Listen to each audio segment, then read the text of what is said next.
COMELEC Pangasinan nagpaalala sa mga national candidate na kumuha ng permit sa LGU o COMELEC bago mangampanya sa isang lugar. Sundan sa report.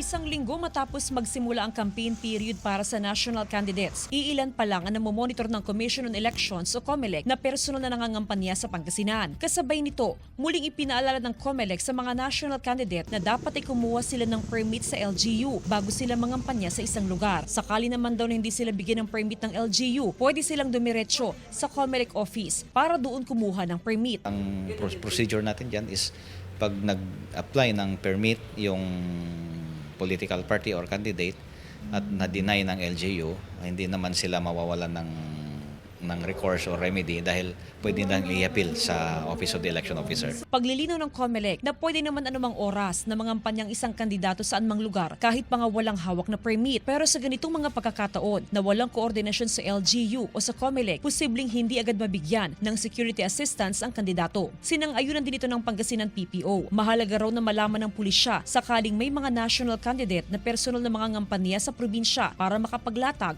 ng road at area security assistance. Napaka-importante kasi yan na baka umaya mayroong mangyaring hindi ka nais-nais sa kanila, kami po yung doon, accountable doon. Kasama si Daryl Peralta, Jasmine Gabriel Galban, One North Central Luzon.